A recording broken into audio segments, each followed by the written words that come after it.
I hope you make a good picture.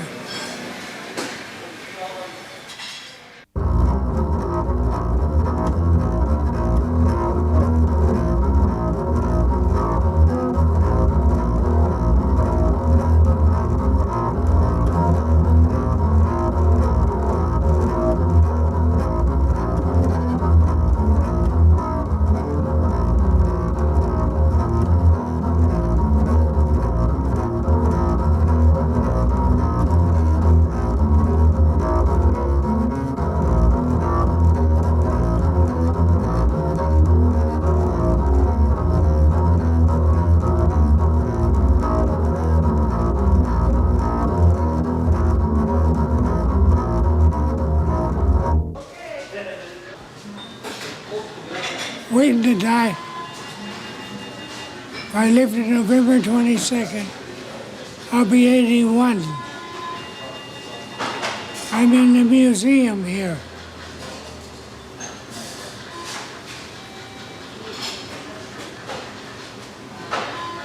This used to be a rough town, but it was a good town until the government took over. 100,000 men. Some buried here, some had women in the old country. It was a hell of a life, but it was a good life.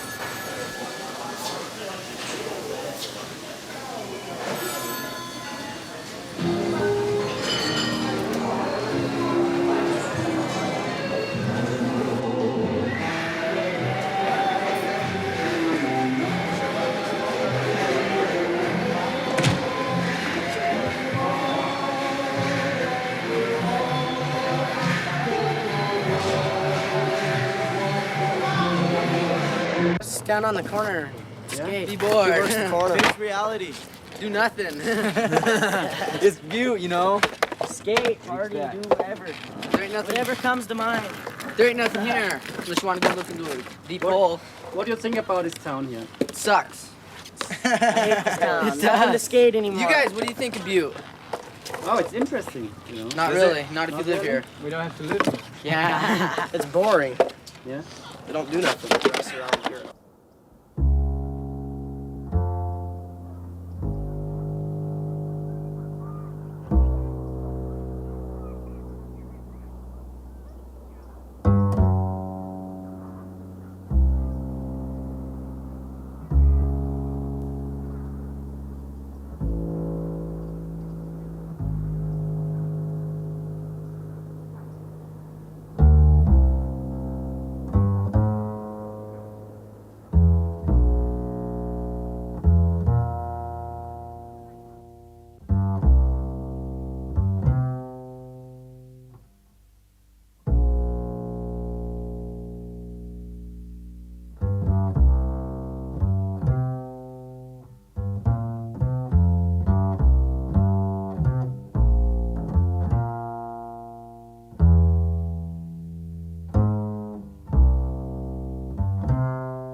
Es war keine schöne Stadt. Ihre Erbauer hatten offenbar etwas ganz Prunkvolles hinstellen wollen. Anfangs mochte ihnen das sogar gelungen sein, aber seither hatten die Schmelzhütten alles gleichmäßig mit einem schmuddeligen Gelb überräuchert. Das Resultat war eine hässliche Stadt für 80.000 Einwohner. Sie klebte in einem hässlichen Einschnitt zwischen zwei hässlichen Bergen. Darüber hing ein rußiger Himmel, der aussah, als käme er direkt aus den Hütten. Der erste Polizist, den ich sah, hatte eine Rasur nötig. Dem zweiten fehlten die Knöpfe an der Uniform. Der dritte stand mitten auf der Hauptkreuzung der Stadt und regelte den Verkehr mit einer Zigarre im Mundwinkel. Da gab ich meine Musterung auf. Dashiell Hammett schrieb das Ende der 20er Jahre, als eure Stadt weithin berühmt war. Angezogen vom sagenhaften Reichtum der Minen hat es euch zu Tausenden in diese entlegene Ecke im Nordwesten des Landes verschlagen. Gold, Silber, Kupfer. Butte, Montana, war the richest hill on earth, der reichste Berg der Erde. Und um die wenigen 100 Meter zwischen Main Street und Broadway zurückzulegen, wart ihr mit dem Auto länger unterwegs als zu Fuß. Erinnert ihr euch?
The M&M? There's no other place like it, probably. Why? Why? You meet them all in here. Yeah, meet them all in here. Look, here's the mayor of Walkerville right here. How's it going, Jimmy? How's it going? Nice to see you. That's used to be the mayor of Walkerville for many, many years, Jimmy Shea. What's your job? My job?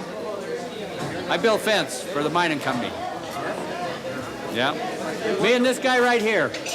This guy right here. Hello. How you doing? Good. This is Danny Milani. He's from Walkerville. No, nobody admits it, but that's where he's from.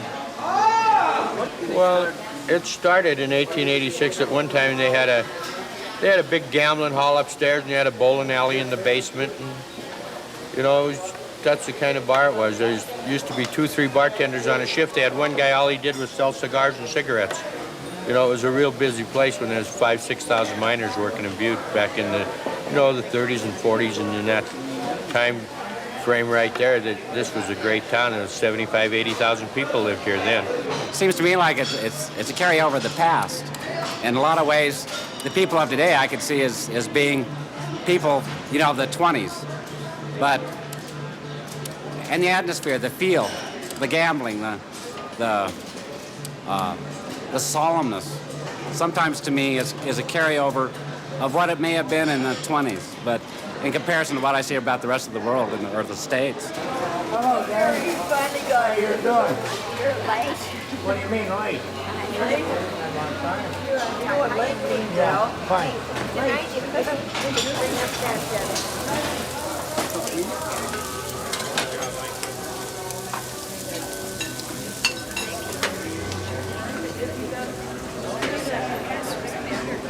Yeah. Hello.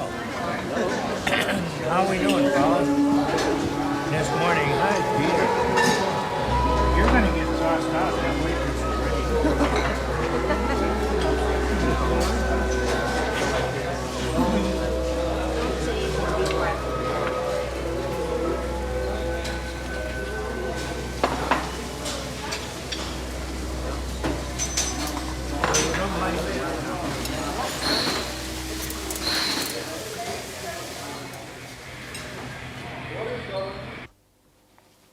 We will now introduce the World Museum of Mining Preservation crew.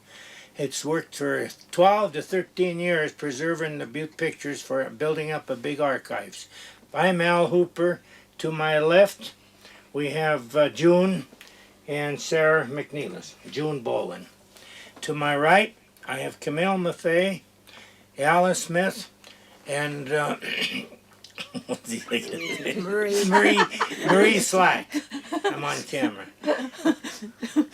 For 13 years now, we've accumulated, I think, Sarah, it's about 5,000, isn't it, pictures? Over 5,000. Over 5,000 pictures we preserved and made negatives, cataloged the negatives, and Sarah's also made file cards on them. He made a lot of money. He runs some of the ditches in for gold mining.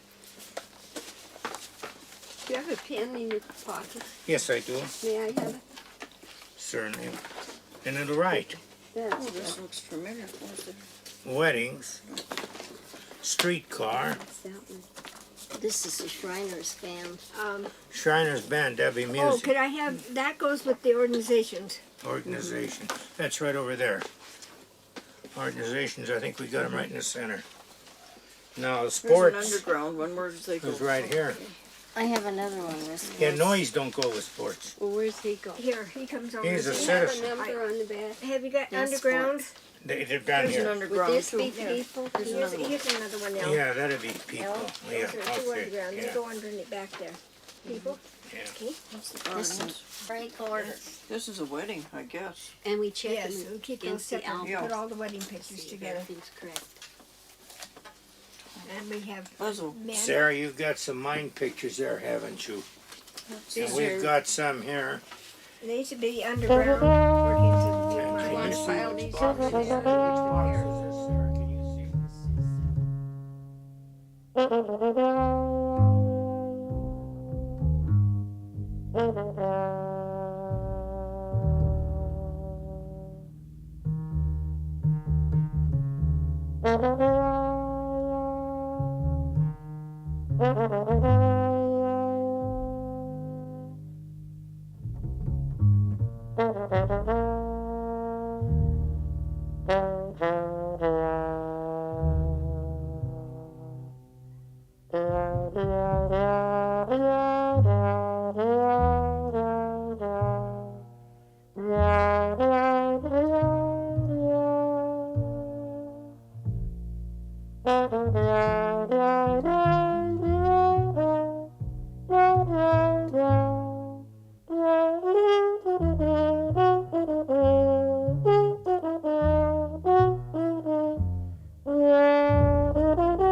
Hey, Al, what are you looking for there? And look, some specimens of silver ore. This was a silver mine, a rich mine, and there is bound to be specimens here. And I found one a little while ago.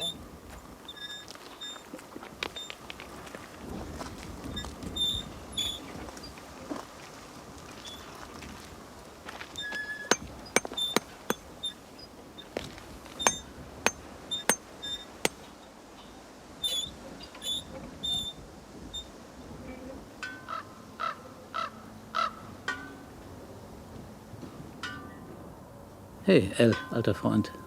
Du bist in Butte geboren. Du hast in den Minen der Stadt gearbeitet und später hier alles zusammengetragen, was mit diesen Minen und dieser Stadt zu tun hat. Du denkst und lebst allein in ihrer Geschichte und bist von der Vision besessen, Butte nicht in Vergessenheit geraten zu lassen. Genau so habe ich dich hier in deinem kleinen, liebevollen Museum kennengelernt. Ohne dich hätte ich Butte bestimmt bald wieder vergessen. Doch du wolltest einfach nicht aufhören, von deiner Stadt zu erzählen. Ob ich wollte oder nicht, du hast mir alles gezeigt. Die Minen, die Menschen, die Häuser, die Bars. Du hast so lange auf mich eingeredet, bis ich einwilligte, deine Fotos anzusehen, die du hier in einer deiner Bretterbuden versteckt hältst. Du hast mir so viele Bilder gezeigt, bis ich nicht mehr aufhören konnte, an deine Stadt zu denken. Butte, Montana. Alter Dickschädel. Du hast mich erst wieder gehen lassen, als ich versprochen hatte, zu Hause von deiner Stadt zu berichten. We have quite a collection of pictures here that's been preserved, and if we hadn't saved them, they would have been mostly all thrown away now. When people break up the homes, pictures get thrown away. No thought about anyone might want to look at them down through the years. And of course now, and especially in Butte, a lot of the mines have been torn down, and if we didn't have the pictures, we wouldn't have nothing to remember them.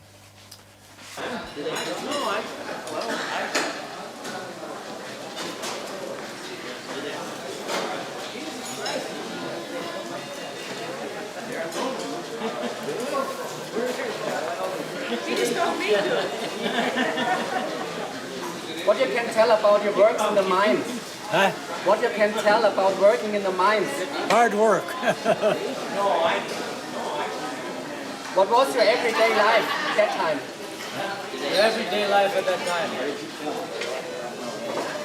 It's just hard work, plain hard work, that's all.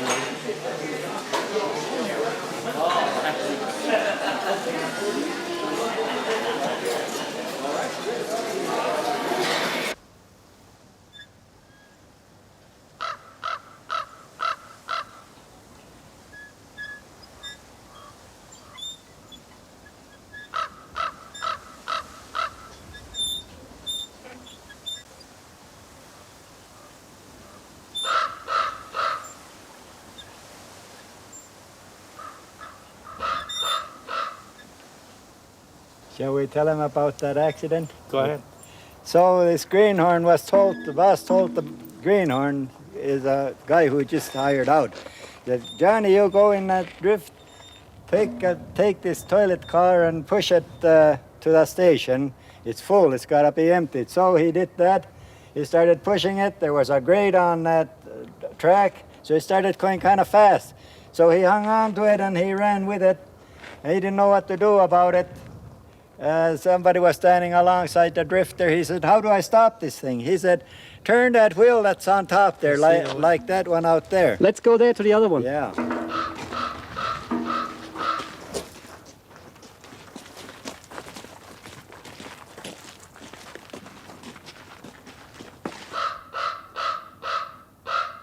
So when these are up on the surface, they put them in a special place where they empty it out. They empty it out by turning this. That'll drop the bottom out and all that dirt will fall in, you know, the ficus. And so anyway, this kid was running after it and asked the guy, how do I stop this? He said, turn this wheel. So he turned this wheel and that dropped the bottom out and all that dirty stuff fell on a track and was scattered for 100 yards down the track. Oh, what a stink it was. Oh my God. And that's all I know about that one. This is how they open it. And these are mine cars. These were not, this type was not used in Butte. These are cradle cars. These were used in a lot of mines. They had the veins. Notice how that'll take and that'll dump and it'll right itself. They had a lot of advantage. They didn't lose rock on the track. In the Butte mines, we use these end dump cars like you see behind this.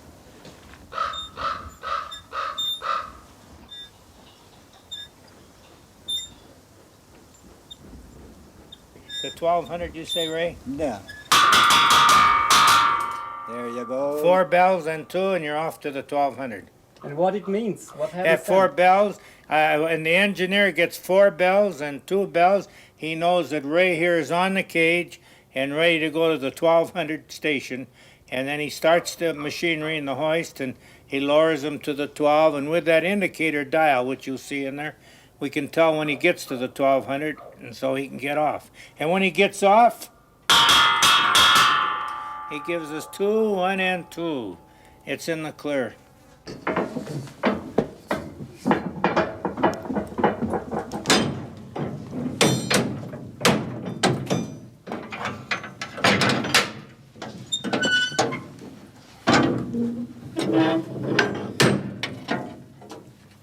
I better not forget this after all these years.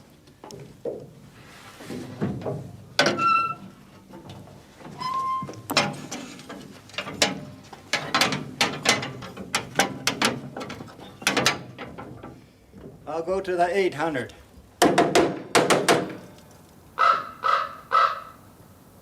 And when I get off the cage, I give him the all clear. Oh. I'll go the 2000. 5 and 5. And then I get out of there and I give him. What else?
I've worked in just about all of them. I did everything. I was a contract miner for a long time. When you contract, you get paid for what you do. You know, everything has a price to it. And I made some good money while I worked. The last few years I worked in the mines, I made good money. And I never seen any kind of differences. When you're down there, there's no color, you know. And I never noticed anything, any differences between the races of people down there, you know. Except probably language might have been a little barrier. The foreigners, a lot of them talk their own language. And the Spanish, Mexican people talk their Mexican. That's about the only difference I saw. And of course, there's no way you don't go to school to mine. You got to go down there and learn how to work and actually do it. You can't go to school to learn how to do it, you know. No way. You drill and you blast and you timber, you mucking machines, slusher machines and move rock, you know. But in order to mine and build here, you got to do just about everything.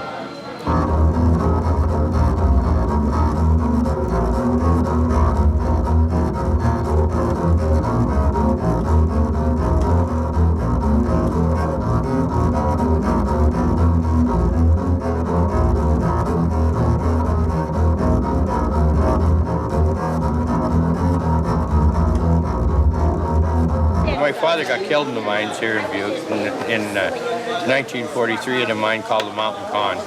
And my mother never did want me or my brother to ever go in the mines, so we never did, you know. I got out of the service, I was in the service and got out, and then I went to work on the railroad and down the smelter in Anaconda. But at that time, in the old days when there was a lot of miners working here, they never had the safety things like they have now. A lot of miners got killed. They used to kill 4 or 5 of them a week. undertaker was the best business in Butte at that time because they were burying 4 and 5 miners a week here, you know, during the real time. And if they didn't get killed, they built a place down here west of Butte called Galen, and the only reason they built it is to treat miners' lung disease, you know. And now it's kind of an alcohol rehabilitation place run by the state. But at that time, all the miners were down there with silicosis, you know, lung disease from working in the mines for years and years, you know. I had one partner one night that was pulling the chute. The water came down, broke out the side of the manway, and filled up part of the train and put a wall between me and him. And I thought he was gone. So I unhooked the motor, ran out the station and got help. And when we got back in, we dug him out, and we were fortunate enough that we didn't lose him that one night at the Emma mine. But mining's always been dangerous. I've been hit a few times myself.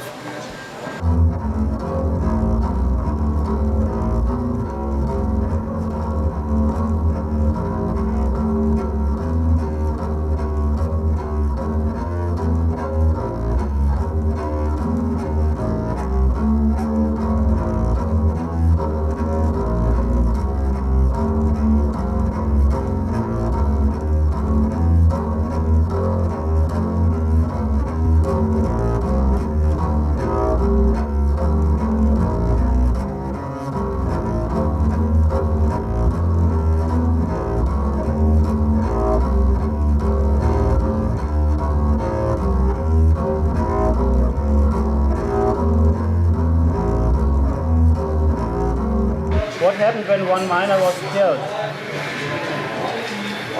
They had to fuel for him, that's all. They never closed the mine down for it or anything like that. They had safety mine inspectors in all the time to go through it and go through the accident and see what happened. That's all I know. And did you lose also friends in the mines?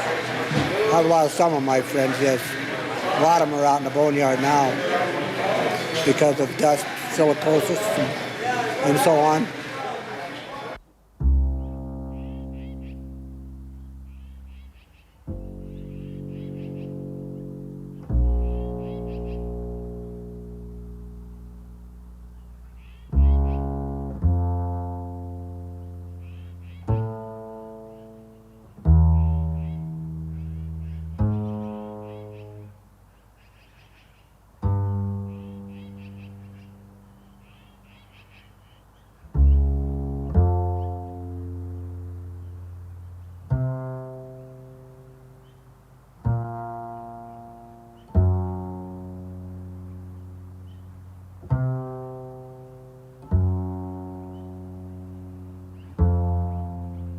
In 1917, on June 8th, we had the most disastrous metal mine fire in the United States today. 163 miners lost their life in a mine fire at the Granite Mountain Shaft on June 8th, 1917. We had lots of other men killed from various causes underground, and some their own fault. A lot of it was the fault of the ground. A lot of them, as Ray will tell you, miners, the back dropped out on them, didn't bar down enough big rocks. And if you pardon me, a lot of that was company's fault. Some was company fault. It sure was. They left the round standing, which is against all the rules and regulations of safety. And they left it standing. It was loaded with prill. And they didn't probably realize it, but when that ground turns pretty hot, you know. And with that prill in there, it caused an explosion, and it killed 2 men. We had men falling down shafts. Wherever you have mines, wherever you have factories, you'll have accidents. There was many accidents in Butte, but Butte still was known as the richest hill on earth because of the amount of ore. It contained billions of pounds of copper, mined at copper and silver and gold. Over this mine was zinc, lead, and silver. This is quite a silver producer over here. Yeah, and yet Ray and I wish the mines are back. The mines made the money, the men made good money, and that's what made Butte. Eure Stadt war reich und mächtig. Eure Bosse haben so unvorstellbar viel Geld aus den Minen rausgeholt, dass die ganze Welt neidvoll auf den Glanz eurer Stadt blickte. Butte hatte einfach alles, was zu einer Metropole gehört. Mächtige Banken, jede Menge Kirchen, Freizeitpark, Dampfbad, Kinos, Theater, ein Symphonieorchester. und ungezählte Bars und Amüsierhäuser. 20.000 Miners arbeiteten in den heißen Minen. The fucking hell nannten sie das. Doch je mehr Erz sie zutage brachten, desto mehr Wohlstand kam in eure Stadt. In diesem Trubel solltet ihr einen nicht vergessen. Frank Little, vielleicht der einzige wahre Held eurer Stadt. 1917 kam er nach Butte und versuchte, die rivalisierenden Gewerkschaften zu versöhnen, damit sie gemeinsam gegenüber den Minengesellschaften auftreten könnten. Als er es wagte, öffentlich zu verlangen, das geförderte Kupfer nicht an die Rüstungsmaschinerie des Ersten Weltkriegs auszuliefern, wurde es euren Bossen zu viel. Am 1. August 1917, einen Monat nachdem Little in eure Stadt kam, wurde er von einer Horde Vandalen an ein Auto gebunden und vor euren Augen quer durch die ganze Stadt geschleift. So zerschunden haben sie ihn dann an einem Baum aufgeknüpft. Für diesen Mord wurde nie jemand bestraft und gleichgültig, welche Skandale und Kämpfe die Stadt noch erschütterten, Butte erlebte zu eurer Zeit goldene Tage.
Not so fast, please.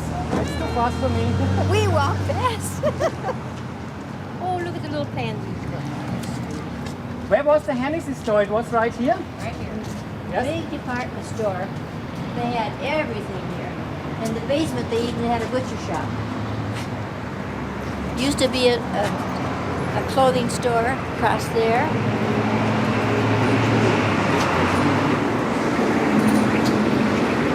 And the man that owned that had the music store for years and years and years, just passed away. He was 94 last week. Thin Waters. And there used to be a policeman always in the corner of the street, in the middle of the street there. His name is Finnevad. And his daughter turned out to be a very good friend of ours, and she just passed away last year. Finnevad. And what building were here? What was the business like here? Very busy. Yes? It was very busy. Lots of people on the street. You come downtown, you met everybody you ever knew, practically. Nowadays, you don't see them.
first class, a very nice kind of a dress shop you would want for years and years.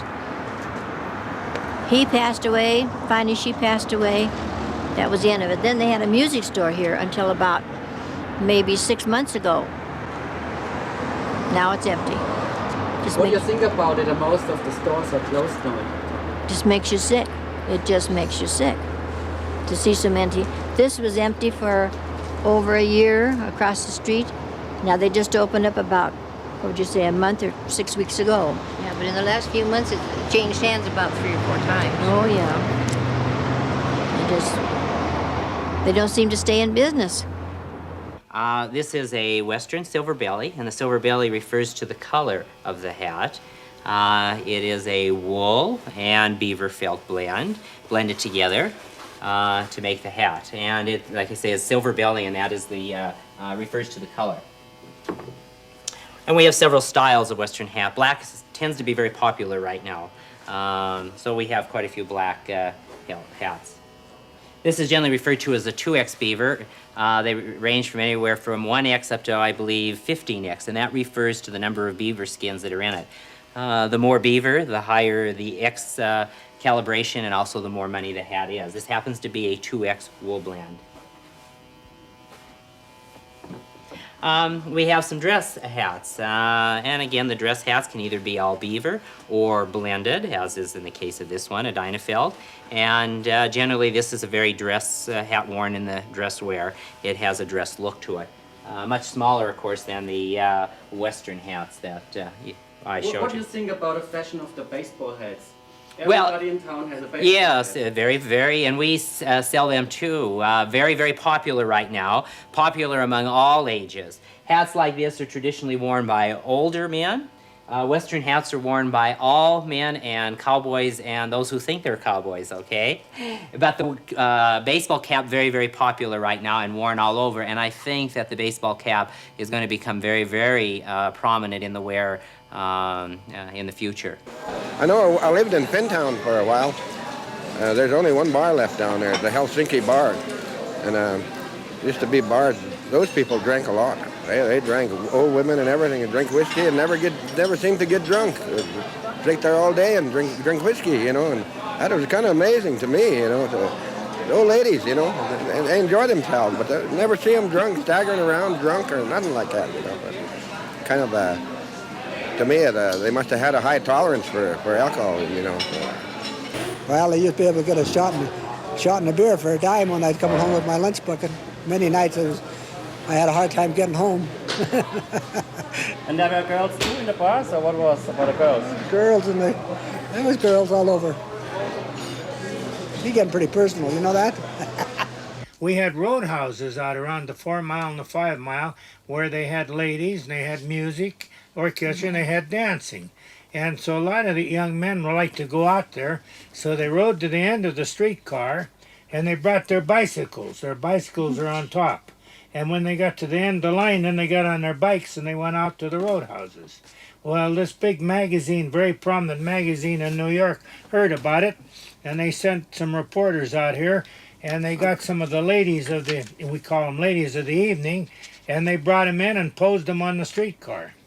He told me that's his father, a conductor on the back, and that this lady was supposed to pose with him, but he said, "Ma'am, you can't. I'm married and I live in this town," so she come up here. And these are some ladies of the evening from the roadhouses, and there's the men, and there's their bicycles.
it knocked the smoke out.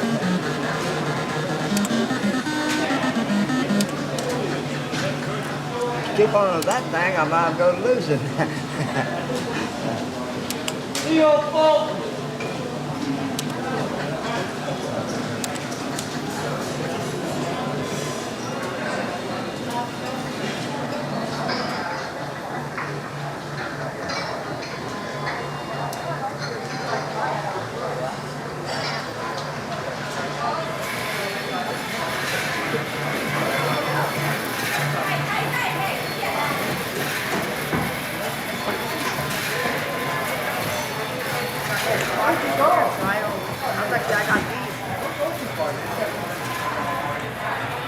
Follow him in there. Follow him in the gosh dang thing. Put it on the tube, man.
Good morning. Good morning. Oh, what a studio you have here. Isn't this? Oh, this is wonderful. Oh my, and look at all the light. Look at the view you get. Yeah. Oh my gosh, this is great. This is really nice. Well, I think you're happy here. I am. You like Butte? Where'd you come from? Delaware. Oh no, what brought you here? Well, I was born in Delaware. Grew up there back east, but I got a teaching job in San Francisco, and when I wanted to stop teaching, I moved to Montana, and I had taught in Montana also. Oh, I see. And I lived in Missoula. We were born there. Oh, and I would sometimes drive past Butte, and I thought it was a interesting looking town. So when I decided to live in Montana, I wanted to live in Butte. I didn't know why, I just came here. You just picked it up. And you're not sorry? No, I'm happy I did. But I knew there were a lot of empty buildings. I thought I might be able to find a studio here that wouldn't be too expensive, and that I could find a house that wouldn't cost me too much, and then that would allow me to paint as much as possible, and only have a part-time job, and that's what I did. Good well, I think you're wonderful. Isn't she brave? Glad you like it. When I first came here, I had my studio, and then I worked a couple days a week for a gold mining company. That'd be interesting. As a draftsman.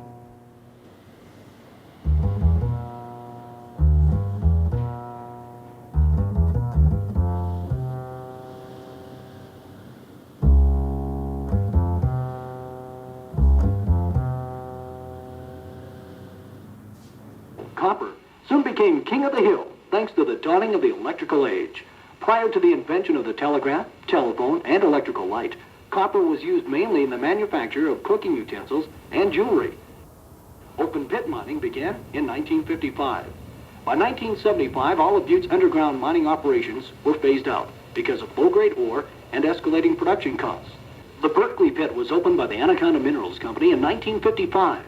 Open pit mining became the primary method of operating because it permitted the bulk removal of low-grade ores. At its lowest point, the Berkeley is about 1,800 feet deep. Looking across from south to north, it is more than a mile wide, and from east to west, it is about 1.5 miles long. The russet-colored material you see is oxidized waste rock. This had to be stripped away to expose the ore bodies. This low-grade ore, identifiable by its gray color, contained about 0.7% copper. In other words, a ton of rock had to be mined and processed to recover only 10 pounds of copper. To mine this material... Well, they used to call this the Anaconda Road here. The haul trucks, for example, carried there's a part of it 170 here tons of coming up. material. They measured And 24 as you get up feet this wide way, and 37 feet we long. called it The tires the were Badger 11 and feet Butcher long. Town. Equivalent equipment was necessary to maintain operations, such as huge shovels, loaders, graders, and other service units. In early 1982, mining ceased at the Berkeley pit, and Anaconda Minerals moved its Tom, mining it would be operations down to there. You see the trees, and Meterville would be over by a little pool of water and by the green there. It's all buried. That's where Meterville was. Oh, hell, she's And right that's up- McQueen over there. right in there. That's I used to have to walk uphill to get where we are. But if you stop to think what we're standing on, this whole mountains, this was all dug and blasted out down the mine. Bis in die 70er Jahre hat es den Anschein, als würde der Kupferboom zwar bescheidener, aber immerhin noch über Jahrzehnte weitergehen. The richest hill on earth war längst abgetragen und hatte sich in dieses riesige Loch verwandelt, das sich tiefer und tiefer in eure Stadt hineinfraß. Aber mit 2000 Miners war der Pit immer noch Lebensader der Stadt. Und da die mächtige Anaconda Company nach wie vor guten Gewinn machte, beschlossen eure Bosse, die ganze Stadt einfach abzureißen, damit der Pit genug Raum zum Weiterwachsen habe. Eure Ersatzstadt, ein noch hässlicheres neues Butte, lag fertig geplant in den Schubladen einer beauftragten Architektengruppe. Als eure Bosse schließlich den Abriss der Stadt vertraglich besiedeln wollten, fehlte nur noch die Zustimmung eurer Stadtväter. Doch diese stimmten in einer dramatisch verlaufenden Sitzung völlig überraschend mit No und vereitelten so die ehrgeizigen Pläne der Anaconda Company, die aus ganz anderen Gründen übrigens 3 Jahre später den Pit endgültig schließen musste. Eine andere Gesellschaft hatte die finanziell schwer angeschlagene Anaconda Company mittlerweile aufgekauft und die neuen Bosse zeigten kein Interesse an eurer kleinen Stadt und dem kostspieligen Abbau des Kupfers.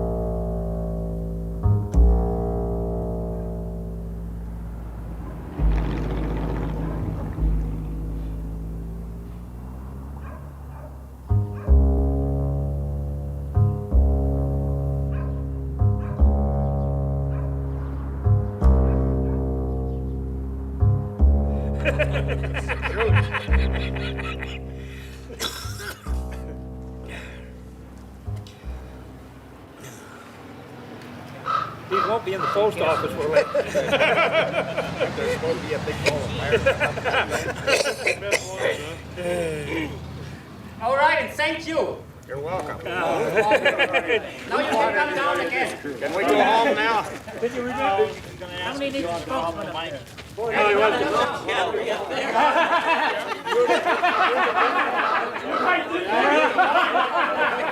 Now, the underground mines was phased out in 1977 due to the difficulty of mining. Cost of operation got so great, it cost more to get it out than the material was worth. Copper in 1983 fell to 48 cents a pound. It was costing 72 cents a pound to get it out. So they were going broke mining it, and that's why the big shutdown came. It was a total shutdown come in '83, and that was the reason for it. Only recently closed. Did the unions react when the mines were closed? Oh, I don't know how they could. They were negotiating all the time, but I don't see how they could fight them against closing it. If the company wants to close it, they're going to close it. What do you think about unions? Oh, pretty politically dominated, you know, pretty politically dominated. Not much work for a lot of people. You know, a lot of people here can't find good work. It's really What do you mean with political domination? Oh, they run Butte, Montana on patronage. Yeah. You're not related to somebody, pretty tough shape around here. Except for me. I work hard. I don't have a problem. Couldn't help that. I heard that. I couldn't help it. Butte today is, like I say, it's nothing like it was, and it used to be. It's economically depressed area. And it's a Democratic stronghold, and a Republican administration been in for the past, 12 years or so, and I don't see the government trying to not too much economic development here in this area, just like reservations, you know, the same thing on the reservation.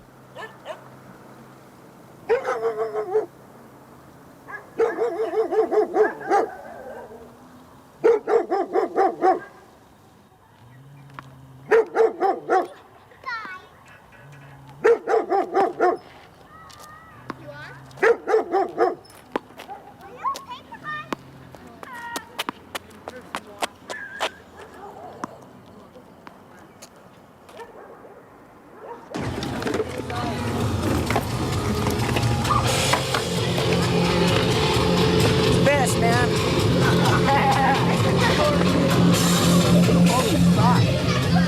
Turn it up, man. It's Metallica.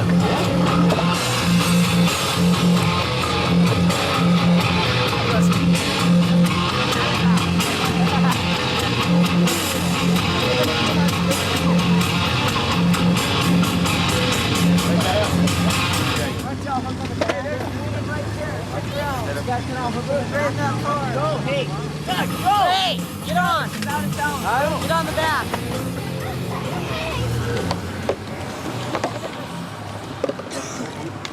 He goes, get on the back and we'll go around the block. This row is about 22 years old. And every year I cut him down 6 inches, and then he grew this tall, see? Yeah. There's another one, a couple more come out yesterday. This one here and this one. Yeah, that's a nice rose bush, that one. Everything else is gone now, you know, too late in the year. But this rose bush now, if I don't cover this every night, then the frost kill them, see? Yeah.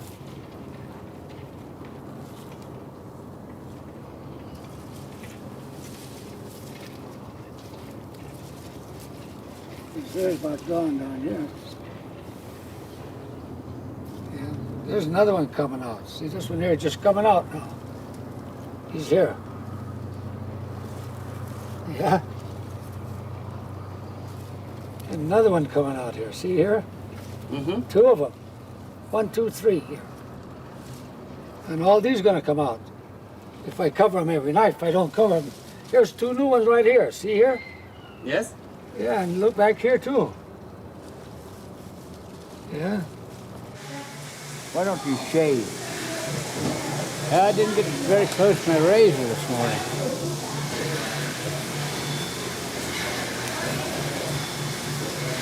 That's so your clean glasses go.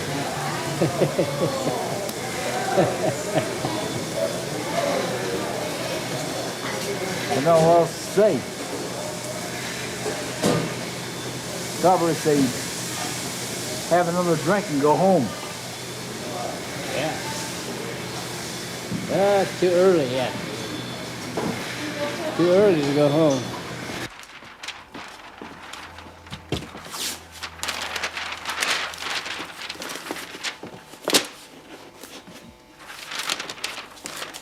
You'll have a surprise for him. Yeah. Huh? That'll be nice. Do you stay here in Butte for the winter, or do you go away? We usually stay home. We like the season. We A lot of talked people- about taking the trailer down south, but we haven't done it yet. Well, you know, if we have the same kind of winters as we've had, we've been pretty fortunate, haven't we? Yes, we have. Really, yeah. it's been most enjoyable. So many people think that our winters are so severe, but when you live with them as long as we have. Yeah, we just like the seasons. We don't mind it. Well, I think there's a lot of advantages to Butte.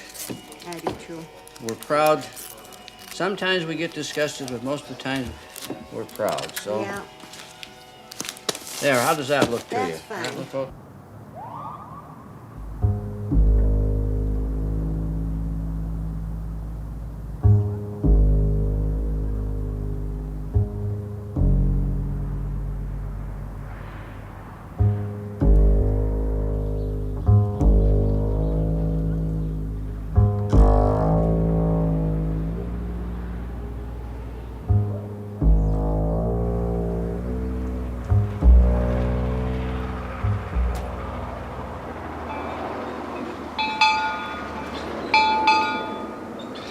Oh, she's ringing the bell.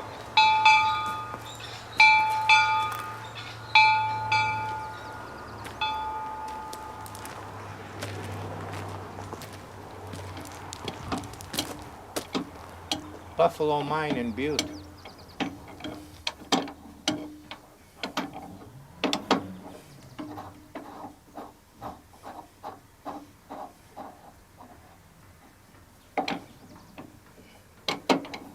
It just filled the cylinders with air and just stayed there.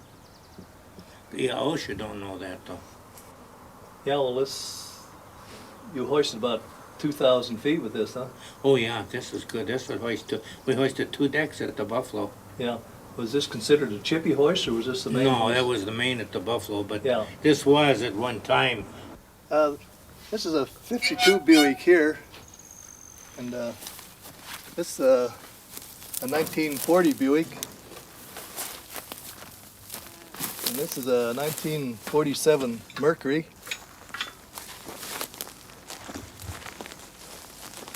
And this is a 52 Buick. And there's not much left of this one, but it's a 47 Buick. Or, excuse me, it's a 37 Buick. And this right here is a 1940 Ford.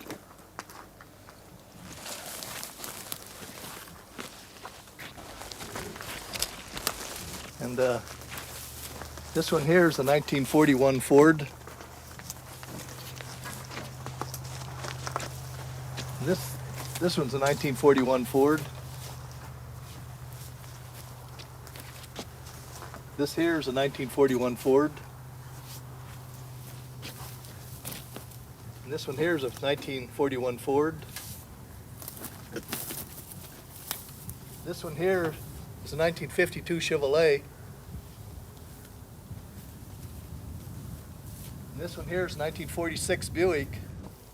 This old one here is a 1952 Chevrolet.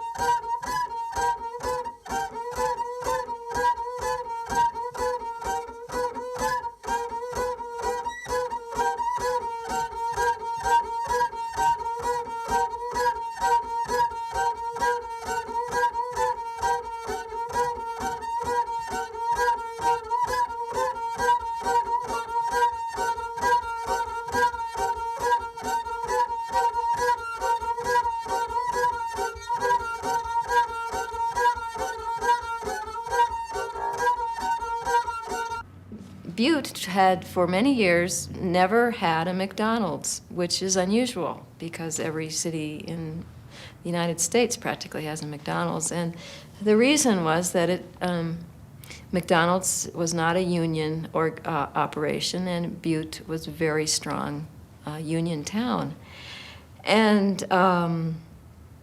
then after the mine shut down and the unions lost some of their power and influence, McDonald's opened a franchise here. And at the time, I found it interesting that on the one hand, there was no confrontation, as far as I can recall, in terms of the question of unions, but instead what happened was that many people felt that this was a sign of, was a good sign for Butte because it meant that the McDonald Corporation had faith in the future of Butte, that they would be willing to put one of their franchises here. And so this was a boost for the morale of the city.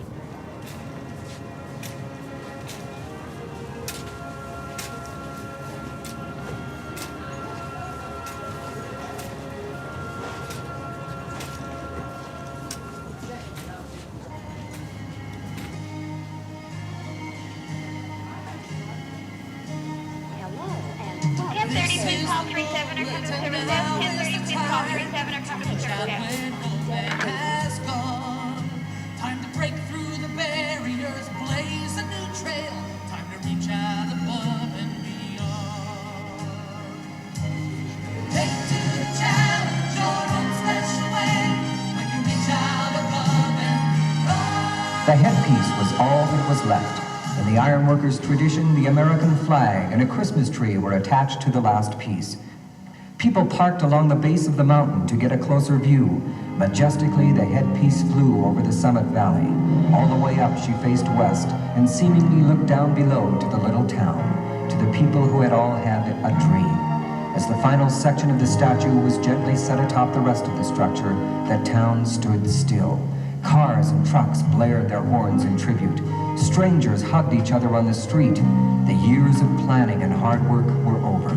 She was here at last.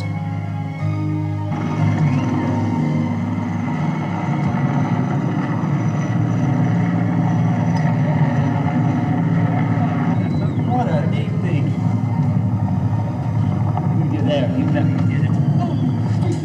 Joyce, please come here.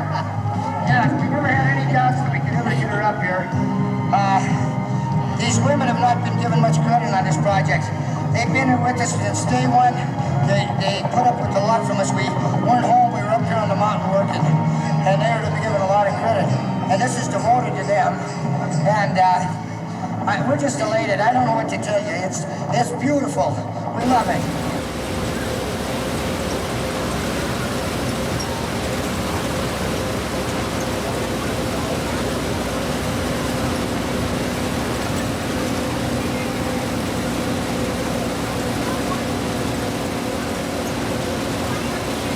Right around the bottom here, you'll notice there's a piece we cut off, set in place as a skirting or a pattern. Now once that was set in place, pattern there, then everything else stacks up on it pretty nice. The weight on the statue when it was down below with the braces and everything in it was 80 tons. Now when we brought it up here, we had to trim it to a flying weight of 51 tons. So when all those round braces that you'll see inside and everything like that had to come up on the truck. This, all we brought up was the shell at when we flew it up here. Put that in place, then brought the other stuff up by truck, put it in, and got ready for the next piece to come up. Now since then, we have put in a steel tower in there, and there's 7 floors of 12-foot column steel, and each one of those floors is an average weight of 16 tons. So she has gained a lot of weight in that manner. So that when the mine shut down and everything like that, then it was kind of the miracle on the mountain that brought everybody together so they didn't die on the vine.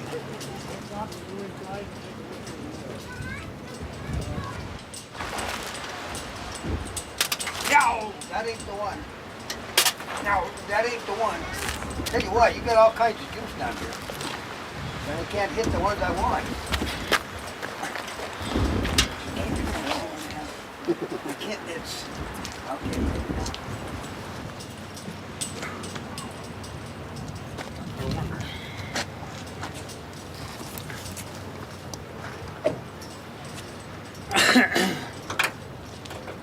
Do you know now what's the matter?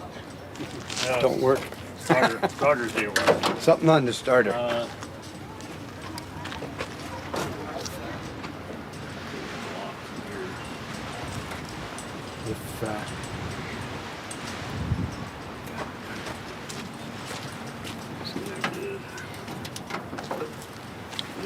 Back.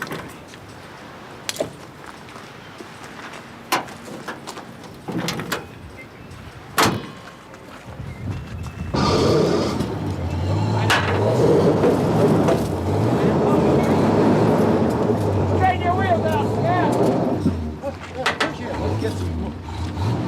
Everybody first here. Let me get some slack.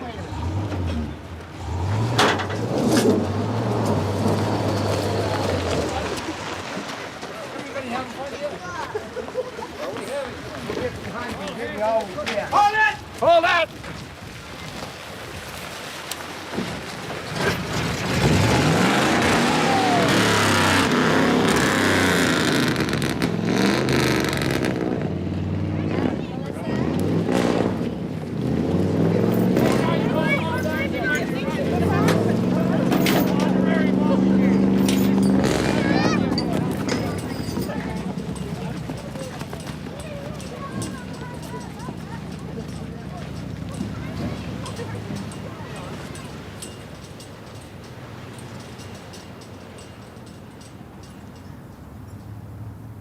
Yeah, the Lady of the Rockies. Look at that. Bitch on the hill. I didn't even see her. What is it? Lady of the Rockies, man. The whore of the hill. Who you guys are? What's the truth, man? You don't believe in the Lady of the Rockies, huh? No. What? She just sits there. There ain't nothing to her. They just built a statue. So tell me, what beauty is dead? There ain't nothing here. Bute's Like, not look at some of really the skanks that live in Butte. Seriously, turn around and look at them. They're losers. And here comes, Thomas, go. Nothing here. Look at that. They don't even have halfway decent sidewalks. You're the to skate on. king. You get pulled over if you skate down the street on your sidewalk. You skate on the sidewalk, you get pulled over. That's straight. Hi, how you doing?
I also have an Indian name, and it's Coyote Bear.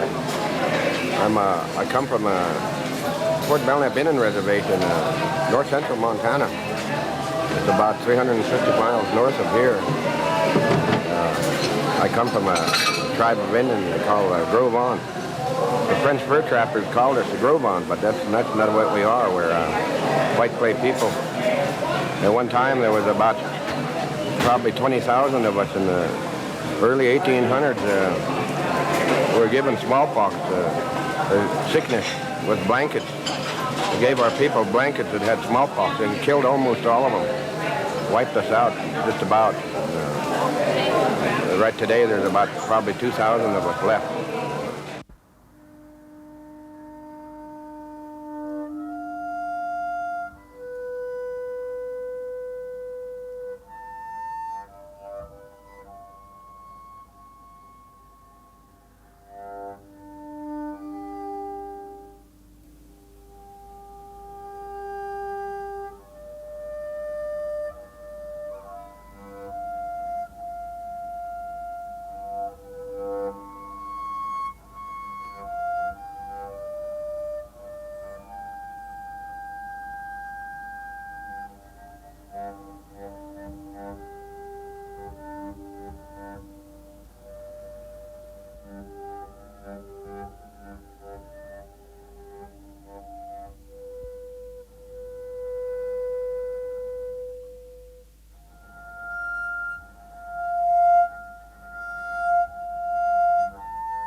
to a mission school for 12 years, Catholic mission. A Jesuit priest and Franciscan nun. They were kind of mean to us when we were small there in school. They wouldn't let us talk our own language. And they'd whip us if we talked our own language. As a result, a lot of our people don't talk Indian today, can't talk our own language today. My generation is probably the last one that can talk some of it. Then we can't even talk it fluently. Anyway, I went to the service as soon as I got out of high school. And I served in Japan and in Korea.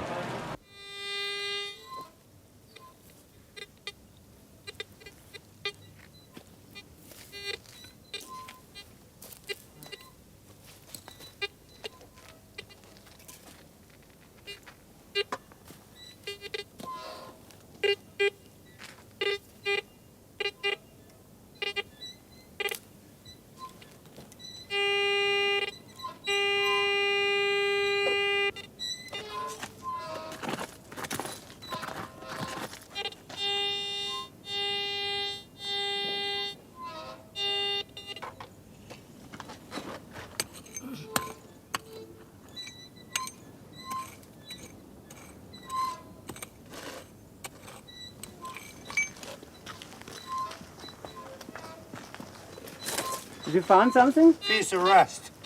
There's something there now.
$100,000 men worked here at one time. Some married old country, some married here. But that's the way she was.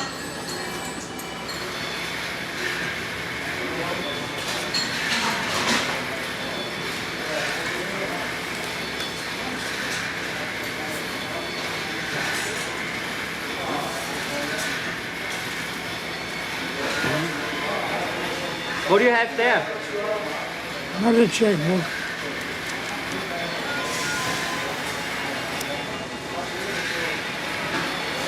What's that? Checkbook. I got 6 of them. So I must have dropped on my connection. This used to be a beautiful town. At this site at Broadway in Maine, they erected a huge statue of an elk. The statue itself was the largest man-made statue in the world. It was much larger than a Trojan horse.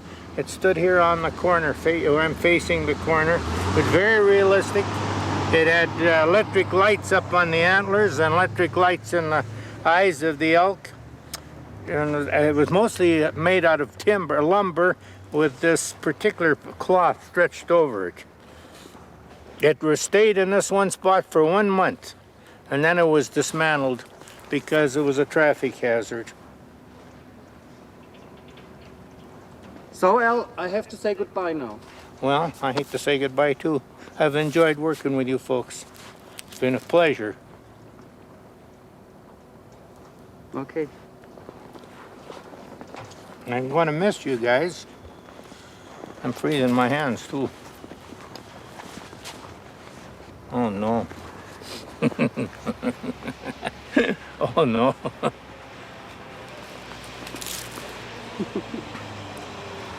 All right, Al. Many pictures, huh? Yes, many pictures of the elk.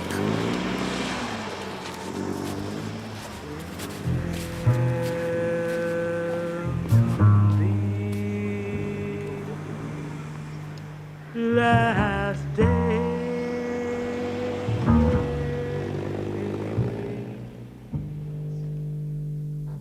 in these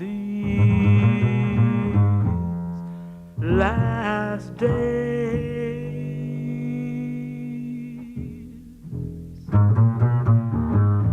of total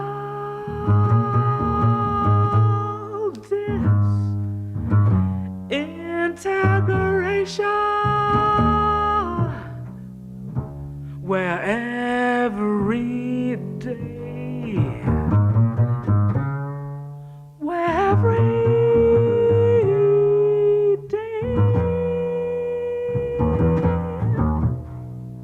is a struggle, struggle, struggle, struggle against becoming an object in someone else's nightmare. Struggle, struggle against. There is great joy, great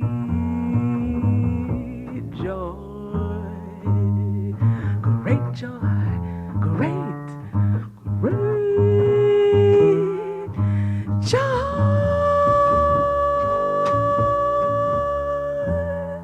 In